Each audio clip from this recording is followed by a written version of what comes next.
오늘 우리에게 주신 하나님 말씀은 마태복음 26장 우리 36절에서 우리 41절입니다.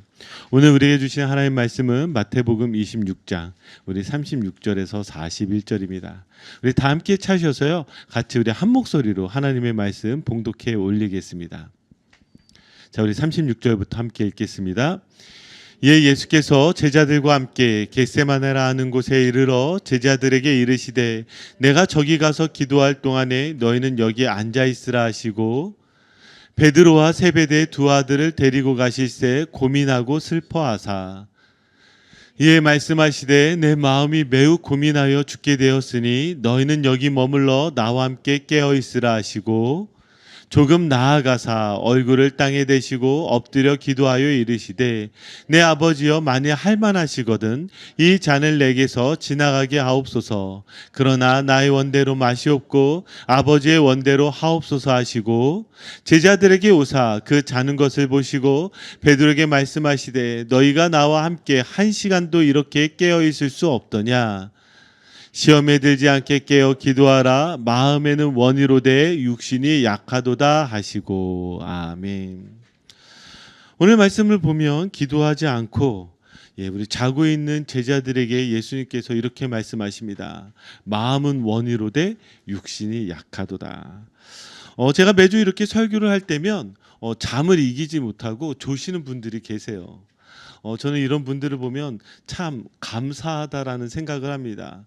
왜 집에서 편하게 잘 수 있는데 여기에 나와서 졸더라도 이 예배 가운데 참여한다는 것이, 또 말씀을 듣는다는 것이 얼마나 귀한지 모르겠습니다. 여러분 잘 아시지 않습니까? 우리가 이곳에 믿음을 가지고 이 자리에 나와도 그 한 주간을 살아내기가 참 힘든데 여기에 예배 가운데 은혜를 누리지 못하고 혹은 말씀의 은혜를 누리지 못하고 졸더라도 이 자리에 오시는 여러분, 정말 주님의 이름으로 정말 감사합니다. 축복합니다. 우리 그런 분들에게 우리 한번 박수 한번 쳐드렸으면 좋겠어요. 대단하세요. 이런 분들을 향해서 어쩜 예수님이 이렇게 말씀하시는 것 같아요. 마음은 원이로되 육신이 약하도다. 자, 그러면 마음은 원인데 육신이 약하다는 것은 무슨 뜻일까요? 단순히 이 육적인 욕심이 내적인 믿음보다 강하다라는 의미일까요? 마태복음은 지금 이 말씀을 통하여 우리에게 무언가를 말씀하시려고 합니다. 자, 이 육신에 약하여 넘어지는 이 장면을 예수님이 지금 제자들에게 몇 번 찾아가셨죠? 3번 찾아가셨습니다. 기도하지 못하고 자는 제자들을 3번이나 깨우신 거예요. 그런데 이상하게 이 이전에 우리 지난주 말씀을 기억해 보면 예수님이 베드로에게 몇 번 부인할 거라 말씀하시죠? 3번 부인할 거라 말씀하십니다. 지금 반복적으로 이 3번이라는 숫자, 이 3이라는 숫자가 등장을 하죠. 성경에서 3은 완전 숫자죠. 그렇다고 한다면 지금 이 베드로가 3번이나 계속해서 여지없이 무너지는 모습을 통해서 지금 성경은 우리에게 무엇을 말씀하실까요? 베드로의 믿음으로 안 된다는 거예요. 베드로의 힘과 능력과 노력과 열정만으로 이 믿음을 이루기에는 부족하다라는 것을 우리에게 보여주고 있다라는 사실입니다. 자, 그래서 이 육신이 약한 제자들에게 예수님께서 41절을 보니까, 자, 우리 다시 한번 말씀 볼까요? 뭐라고 말씀하시죠? 시험에 들지 않게 깨어 기도하라. 자, 육신이 약한 것을 알고 계세요. 그래서 베드로가 3번이나 부인한 것과 같이 3번이나 기도하지 못하고 잠을 잔 것과 같이 그런 육신이 약한 우리들을 향해서 무엇하라? 깨어 기도하라. 그렇게 말씀하고 계시다라는 것입니다. 자, 그럼 깨어 기도하는 것이 무엇인지 오늘 겟세마네 기도를 통하여 그 예수님의 모습을 통하여 우리가 그 뜻들을 찾아가 보도록 하겠습니다. 자, 우리 36절 말씀 우리 한번 같이 함께 읽겠습니다. 예수께서 제자들과 함께 겟세마네라 하는 곳에 이르러 제자들에게 이르시되 내가 저기 가서 기도할 동안에 너희는 여기 앉아 있으라 하시고. 아멘. 예수님께서 지금 기도하러 올라가셨어요. 그리고 그곳을 이 겟세마네라는 이 동산에 예수님께서 기도하러 올라가셨습니다. 복음서들을 보면 다른 복음서에서는 감람산이라고 기록되어져 있기도 하고 이 마태복음은 겟세마네라 이렇게 기록하고 있어요. 아마 그 전하고자 하는 그 메시지 메시지의 포인트에 따라서 이 장소를 다르게 표기한 것 같습니다. 감람산이라는 큰 산 가운데 있는 작은 겟세마네 동산에서 예수님께서 기도하신 거예요. 겟세마네의 뜻은 무엇일까요? 무엇을 짜는 틀입니다. 기름을 짜는 틀이라는 것이죠. 그래서 이 겟세마네 동산은 마치 이 올리브 기름을 짜는 그런 곳이 있다라 하여서 이곳에 올리브 나무들이 많았다라고 생각을 하였습니다. 예수님이 거기에서 이 겟세마네 동산에서 기도하셨다라는 것은 오늘 성경을 보니까 그 이유와 뜻이 더 분명한 것 같아요. 예수님께서 기도하실 때 자신의 그 땀, 피, 눈물을 정말 쥐어짜듯이 그렇게 간절하게 기도하였다 하여서 이 겟세마네라는 이름을 더욱더 이 성경은 강조하고 있는 것 같습니다. 여러분, 이 겟세마네 하시면서 여러분들이 떠올리셔야 되는 것이 무엇인 줄 아십니까?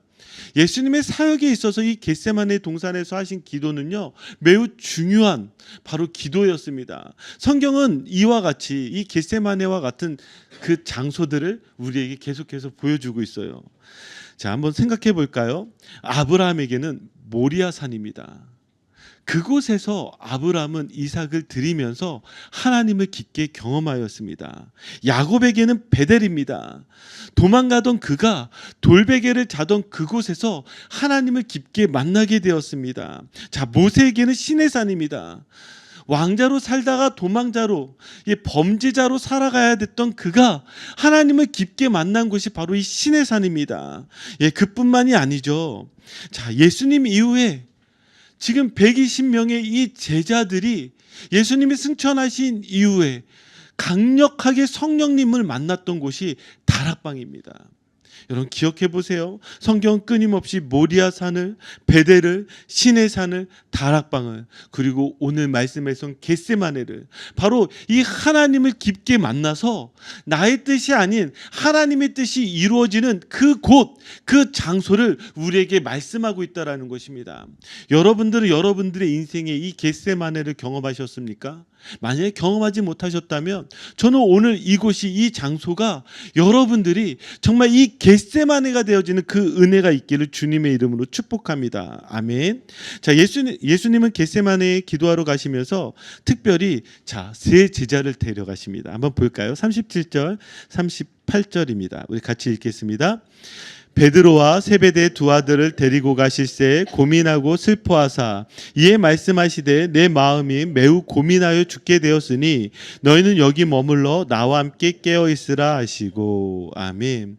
예수님은 겟세마네로 데려가신 세 제자가 있는데 그 세 제자가 바로 베드로와 세베대의 두 아들입니다. 이 세베대 두 아들이라고 표현했어요. 야고보와 요한이라고 말씀하셔도 되는데 왜 세베대의 두 아들이라고 하셨을까요? 그 이유는 저희가 이후에 예수님께서 기도하실 때 그 잔에 대해서 저희가 같이 좀 그 뜻들을 찾아보면서 왜 세베대의 두 아들이라고 표현했는지를 저희가 한번 찾아보도록 하고요. 여기서 다시 질문은, 예수님은 왜 이 세 사람만 데리고 가셔서 기도하셨을까요? 12제자 다 데리고 가셔도 되잖아요. 예수님 지금 마지막으로 기도하시는 곳인데 왜 예수님은 세 사람만 데리고 가서 기도하셨을까요? 자, 이 세 사람만 데려가신 이유는요, 앞서 나와 있는 이 변화산 사건과 비교하기 위해서입니다. 마태복음 17장을 보면 예수님께서 이 변화산으로 베드로와 야고보와 요한만을 데리고 올라가십니다. 자, 그리고 그곳에서 그들은 예수님의 영광의 모습을 보게 됩니다. 그리고 그들은 그곳에서 하나님의 음성을 듣게 됩니다. 그리고 그곳에서 그들은 엎드려 두려워하였습니다. 왜일까요? 영광을 보았기 때문입니다. 바로 예수 그리스도의 영광에 함께한 것입니다. 그런데 이와 달리 오늘 말씀을 보니 자신들의 눈앞에 아무것도 보이지 않는 이 칠흑과 같은 어둠 속에서 예수님과 함께 기도하는 것은 함께하지 못했다라는 사실입니다. 영광의 빛과 칠흑과 같은 어둠에서 전혀 다른 제자들의 모습을 보게 되는 것이죠. 왜 세 사람만 데려가셨냐고요?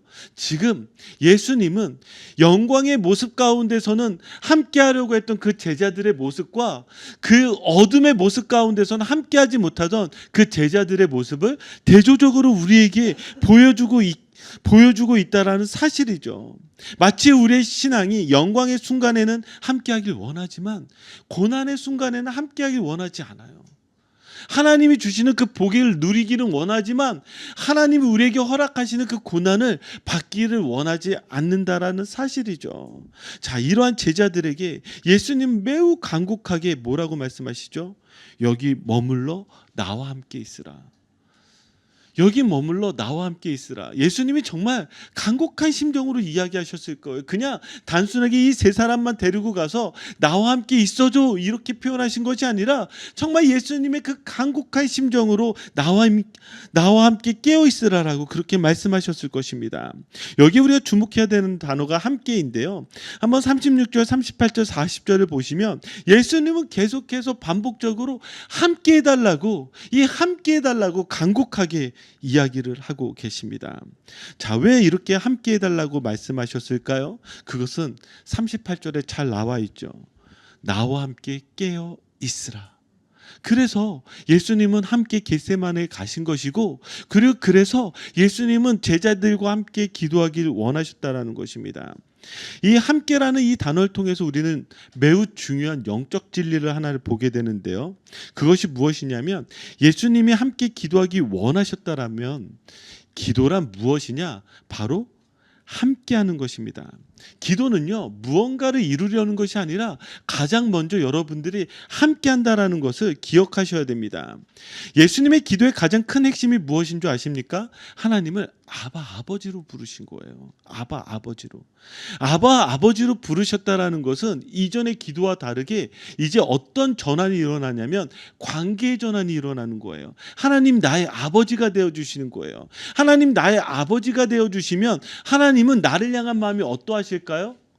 함께하길 원하신다라는 거예요. 그래서 기도의 정의가 무엇입니까? 바로 기도의 정의는 하나님과 함께하는 것입니다. 제가 일전에 저희 딸 우리 하린이와 이야기를 나눈 적이 있습니다. 토요일 날 저희 성품학교를 보내면서 같이 라이드를 하면서 저희 딸 하린이와 이야기를 하는데 제가 좀 그런 소망이 있었어요. 좀 멋진 아빠. 그래서 하린이에게 이렇게 이야기했습니다. 하린아, 아빠는 너가 크면 저 브런치 가게에 가서 너와 커피를 마시고 또 브런치를 먹으면서 좀 이런저런 이야기를 나눴으면 좋겠다라고 이야기를 했어요. 그랬더니 하린이가 뭐라고 대답했는지 아십니까? 절대 그럴 일이 없대요. 제가 충격을 받았습니다. 절대 그럴 일이 없다니. 그래서 왜 아빠는 늘 너와 함께하고 싶고 너와 대화하고 싶어. 그랬더니 아빠가 나랑 대화할 때 특징이 있대요. 어떤 특징이 있냐면 아빠는 자기랑 이야기할 때 늘 뭐뭐뭐 해 이 얘기만 한대요. 그러면서 아빠는 자기한테 늘 얼굴을 보면 공부해, 운동해, 뭐 하여튼 저의 모든 이야기는 다 뭐뭐뭐 해로 끝난다는 거예요. 그러면서 하린이가 저에게 무슨 이야기를 한 줄 아십니까? 아빠 그러면 아빠 지금 내 학교에 친구들이 있는데 그 친구들의 이야기를 들어줄 수 있어라고 이야기하는 거예요. 그러면서 그 친구들이 몇 명인 줄 아세요? 9명이래요. 그러면서 이 9명 친구의 이야기를 쭉 이야기를 할 건데 아빠는 그 이야기를 들어줄 자신이 있냐라는 거예요. 제가 여기에서 매우 깊은 영적 진리를 깨달았습니다. 영적 진리를. 물론 아빠의 진리도 알았어요. 제가 그 이후로 회개하고 그 9명의 이야기를 듣는데 제 입이 꿈틀꿈틀거린 거, 그 이야기를 끊고 싶어서 제가 하고 싶은 이야기를 하여튼 영적 진리를 깨닫게 됐는데 그 진리가 무엇이냐? 여러분 기도하실 때 여러분 어떻게 기도하세요? 하나님 가운데 뭐뭐뭐 해주세요 이렇게만 기도하지 않으세요? 이거를 좀 더 다시 적나라하게 표현하자면 하나님께 뭐뭐뭐 해 이야기만 하고 있는 거예요. 하나님은 우리와 함께하길 원하시고 하나님은 우리의 마음, 우리의 이야기를 듣고 싶어 하시는데 우리는 그것보다 무엇을 이야기한다고요? 하나님 뭐뭐 해주세요. 하나님 뭐뭐해 이렇게 이야기하는 것이죠. 여러분 기도가 만약에 뭐뭐뭐 해로 끝나고 내 마음대로 되는 거라면 그건 기도가 아니라 마술입니다. 내 마음대로 하는 것이요. 기도는 그런 것이 아니에요. 기도는 함께하는 것이라는 사실이죠. 그래서 그리스도인이 된다는 것이라는 책, 로안 윌리엄스가 쓴 책이 있는데요. 거기에 뭐라고 나와 있냐면 여기에 이렇게 나와 있습니다. 한번 같이 읽어볼까요? 기도가 잘한다는 것은 단순히 삶의 한 부분에 효과가 있는 특별한 영적 기술을 손에 쥐는 것을 뜻하지 않습니다. 그것은 사도 바울이 말한 그리스도의 장성한 분량에 이르는 것을 말합니다. 아멘. 우리가 기도를 능력으로 생각하면은요, 능력의 결과만을 보게 됩니다. 그렇지 않아요? 여러분, 우리가 오랫동안 신앙생활하면서 기도는 마치 능력입니다. 이렇게만 배워왔단 말이에요. 기도는 능력이에요. 그럼 능력이면 어떤 일들이 일어나야 돼요? 그 능력의 결과들이 일어나야 돼요. 그래서 어떤 사람이 기도를 잘하는 거예요? 응답 잘 받는 사람이 기도 잘하는 거예요. 그래서 하나님, 저 산을 저 바다에 던져지게 해주세요. 그래서 던져지게 되면 그 사람은 정말 능력 있는 그 기도의 종이 되어지는 것이죠. 여러분, 그렇게 배워왔잖아요. 그런데 그것이 아니라 여기에 뭐라고 이야기하냐면, 기도가 잘한다는 것은 단순히 삶의 한 부분에 효과가 있는 특별한 영적 기술이 아니라는 거예요. 영적 기술이 아니에요. 그리스도의 장성한 분량에 이르는 거예요. 그리스도의 장성한 분량에 이른다는 말은 어떤 말이에요? 기도는 관계라는 거예요. 기도가 관계라면 어떤 말이 되는 거예요? 기도는 내가 하나님과 함께하는 거예요. 내가 정말 단 한마디의 그 기도를 올리지 못해도 그 기도의 자리에 내가 눈을 감고 가만히 있는다 할지라도 내가 함께하는 것으로 그 기도는 무엇이에요? 자라가는 거예요. 그래서 기도는요, 성숙되어지는 거예요. 기도가 성장되어지는 것이 아니라 기도는 하면 할수록 어떻게 되어진다? 성숙되어지는 거예요. 성숙되어지는 거. 그래서 저희 교회 한 권사님이 예전에 저에게 그 말씀하시더라고요. 예전에는 그냥 소리 지르고 부르짖는 기도를 하셨대요. 근데 지금은 그렇게 하지 않으세요. 그냥 조용히 그냥 눈을 감고 있어도 그게 기도가 되는 거예요. 저는 그 말에 100% 동감합니다. 저도 왕년에 소리 좀 질러봤다니까요. 목이 쉴 때까지. 그래서 목이 쉴 때까지 기도하면 저는 그게 기도한 줄 알았어요. 근데 기도하면 할수록 알게 된 건 무엇이냐면, 기도는요, 소리 지르는 게 아니에요. 기도는요, 하나님께 나아가는 거예요. 내가 하나님과 함께 하려는 거예요. 여러분, 그렇게 기도하시기를 주님의 이름으로 축복합니다. 자, 그러시면서 예수님께서 뭐라고 말씀하셨냐면, 왜 함께 하길 원하셨을까요? 이렇게 말씀하셨어요. 내 마음이 매우 고민하여 죽게 되었으니. 여기에 내 마음이 매우 고민하여 죽게 되었으니는 사실 좀 약하게 번역된 것입니다. 이 원어를 가지고 다시 번역하면 이거예요. 어떻게 번역이 되어지냐면, 내 영혼이 슬픔에 압도되어서 죽을 지경이다. 여기 이 고민하다라는 이 말이 단순하게 고민하는 정도가 아니라 완전 큰 슬픔에 압도되어서 죽을 수밖에 없는 이 지경에 이르렀다라고 이야기하는 거예요. 그러면 예수님이 도대체 무엇에 대한 고민이셨을까요? 우리가 이 말씀을 잘못 생각해 보면 마치 예수님께서 이런 고민이셨던 것 같아요. 이제 십자가를 지셔야 되는데 십자가에 대한 그 고통에 대한 고민이지 않았을까? 그래서 예수님께서 마치 채찍질을 당하고 십자가의 못을 받고 그렇게 그 엄청난 고통, 그 고통 때문에 기도하셨다. 여러분, 그렇게 생각하십니까? 아니요. 예수님의 고민은 고통에 대한 고민이 아니라 죽음에 대한 고민이었습니다. 자, 이것을 알 수 있는 것이 히브리서 5장 7절인데요. 우리 한번 같이 말씀 읽어보겠습니다. 그는 육체에 계실 때에 자기를 죽음에서 능히 구원하실 이에게 심한 통곡과 눈물로 간구와 소원을 올렸고 그의 경건하심으로 말미암아 들으심을 얻었느니라. 아멘. 여기 예수님이 지금 뭐라고 말씀하고 계세요? 지금 심한 통곡과 눈물로 간구의 소원을 올렸는데 어떤 내용이냐? 자기를 죽음에서 능히 구원하실 이예요. 자, 여기 고통이라고 표현하지 않아요. 그 십자가의 고통을 이야기하는 것이 아니라 죽음을, 지금 이 죽음 가운데서 능히 건져내실 하나님에게 기도했대요. 그럼 죽음이라는 것이 도대체 무엇일까? 자, 이것을 알 수 있는 것이 마태복음 27장 46절인데요. 예수님께서 십자가상에서 그 죽음 가운데서 부르짖었던 외침의 말씀입니다. 우리 한번 같이 읽겠습니다. 제9시쯤에 예수께서 크게 소리질러 이르시되 엘리 엘리 라마 사박다니 하시니 이는 곧 나의 하나님 어찌하여 나를 버리셨나이까 하는 뜻이라. 아멘.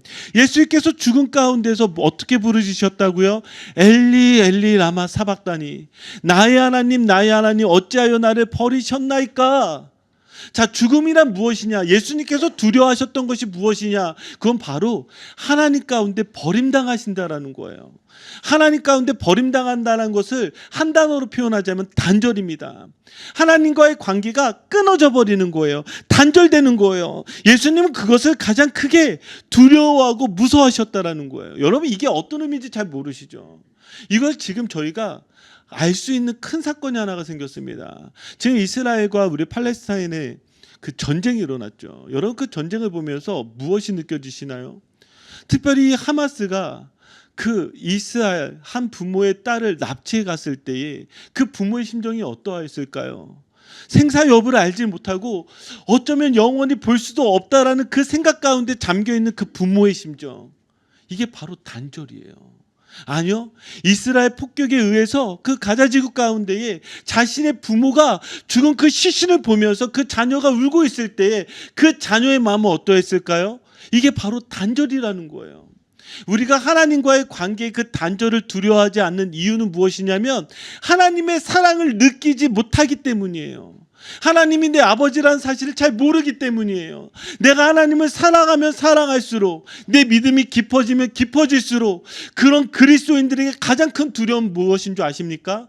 하나님이 나를 버리시면 어쩌지? 내가 하나님의 사랑에서 끊어지면 어쩌지? 하나님과의 그 관계의 단절이 가장 큰 두려움이라는 사실이죠. 예수님 바로 우리에게 가장 큰 단절, 가장 큰 두려움이 무엇인지 우리에게 보여주시는 거예요.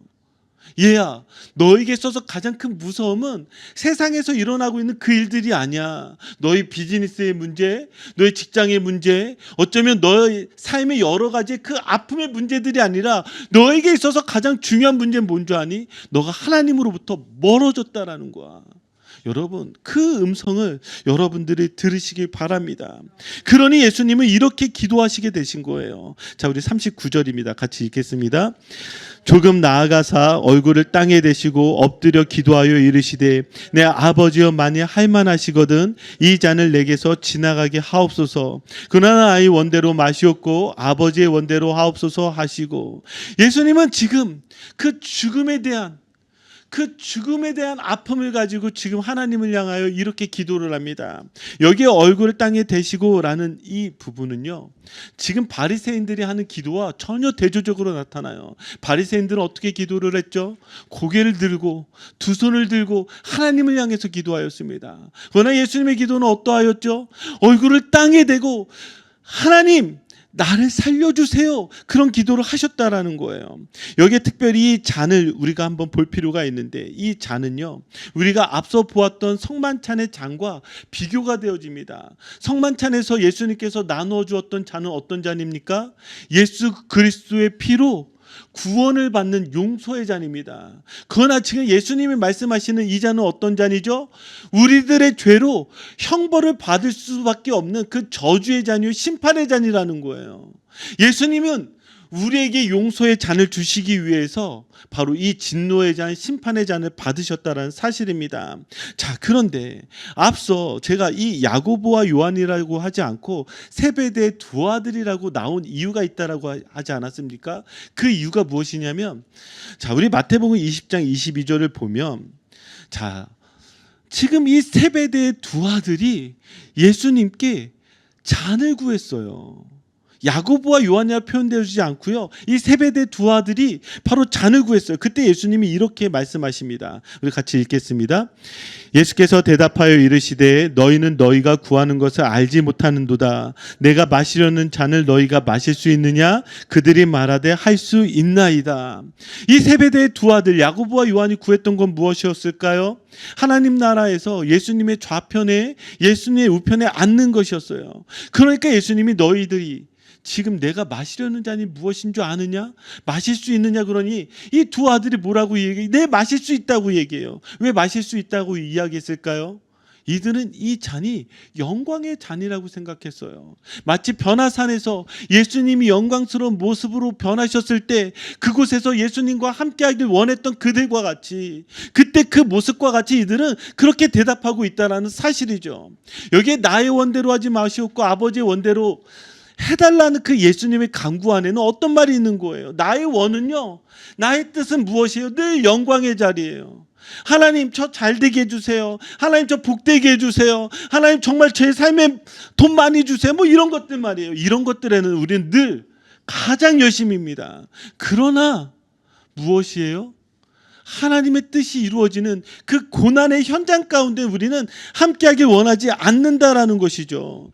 그것을 가지고 바로 육신이 약하도다라고 이야기를 하는 것입니다. 자, 그래서 40절 41절 한번 볼까요? 우리 함께 같이 읽겠습니다. 제자들에게 오사 그 자는 것을 보시고 베드로에게 말씀하시되 너희가 나와 함께 한 시간도 이렇게 깨어 있을 수 없더냐. 시험에 들지 않게 깨어 기도하라. 마음에는 원이로되 육신이 약하도다 하시고. 아멘. 지금 보면 한 시간도 깨어 있을 수 없는 것이 바로 우리들의 모습이라고 합니다. 이렇게 연약해요. 이렇게요. 어쩌면 우리가 예배 한 시간에서도 하나님의 임재조차도 느껴지지 못하는 것이 바로 우리들의 연약함 아니겠습니까? 그럼 왜 계속해서 예수님은 우리들이 연약할 수밖에 없는 걸 이야기해요? 연약한 우리가 구하는 그 원은요, 우리들의 그 뜻은요, 우리를 죽음으로 몰고 간다는 거예요. 지금 내가 원하는 그 뜻이 정답인 것 같고 그것만 이루어지면 내 삶이 잘 될 것 같지만 그게 아니라는 거예요. 너의 뜻이 너를 살리려는 것이 아니라 아버지의 뜻이 너를 살린다는 거예요. 그러면 여기 우리가 어떻게 해야 돼요? 네, 맞아요. 저도 이렇게 한 시간도 깨어 있을 수 없는, 아니 3번이나 부인하고 3번이나 잘 수밖에 없는 그런 연약한 우리인데, 그럼 나는 어떻게 해야 되죠? 그럼 우리들에게 예수님께서 말씀하신 것은 바로 깨어 기도하라는 것입니다.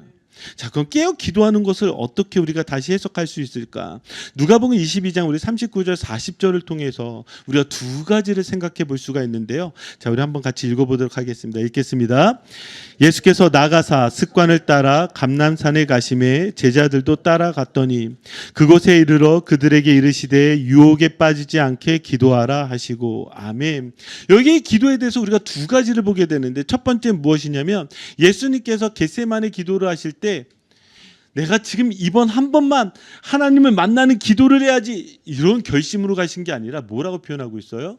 습관을 따라 기도하셨대요. 습관을 따라. 여러분, 한 사람이 체질이 바뀌는데 최소 며칠이 필요한 줄 아십니까?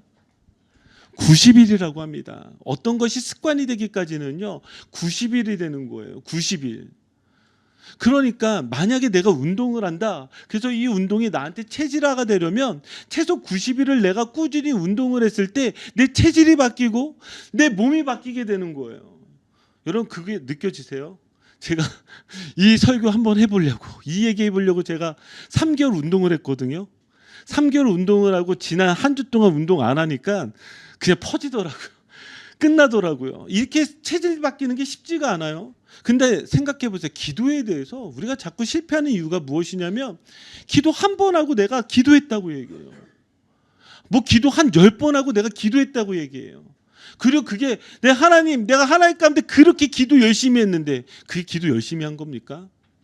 최소 여러분 90일 정도 기도하고 그런 다음에 한번 얘기해 보세요. 하나님, 제가 90일 습관처럼 이렇게 기도했는데 왜 저에게는 이 겟세마네의 이 모습이 일어나지 않습니까? 여러분, 그렇게 바뀌셔야 되는 거예요.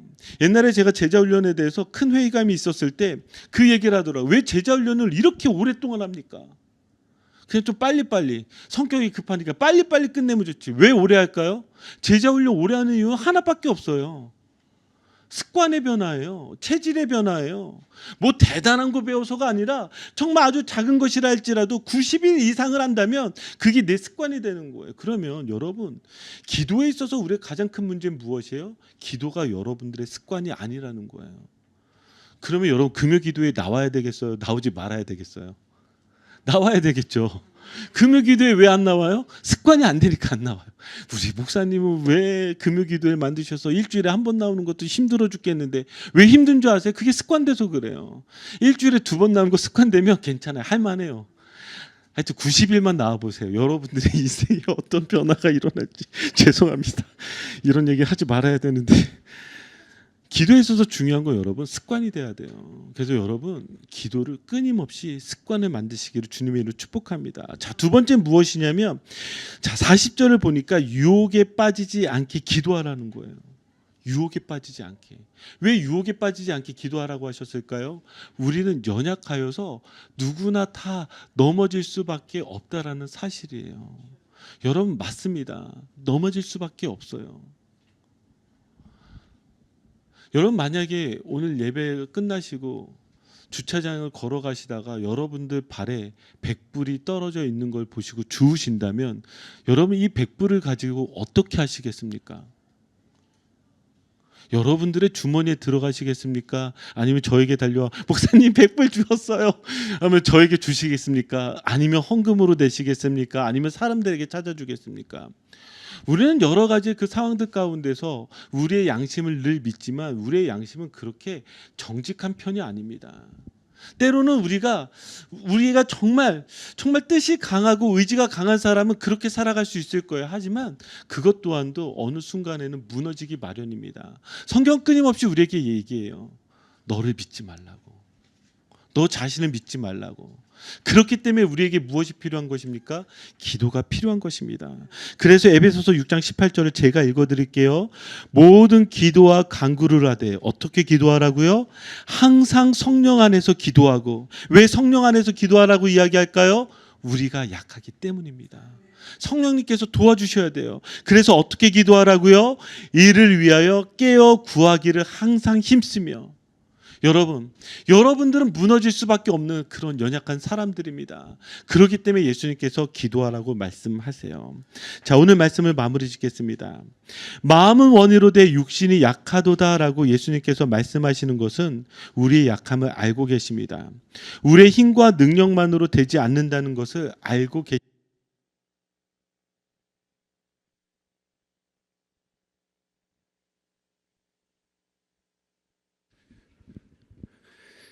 우리를 정죄하시고 우리를 탓하시고 우리를 벌하시기 위해서 하시는 말씀이 아니라 약하기 때문에 예수 그리스도가 필요하다라고 말씀하시는 것입니다.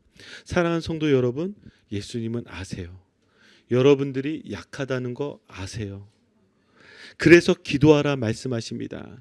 기도해야 주님과 함께합니다. 기도해야 유혹을 이겨낼 수 있습니다. 내 힘만을 의지하지 마시고 주님께 나아가시기를 주님의 이름으로 축복합니다. 우리 같이 기도할까요?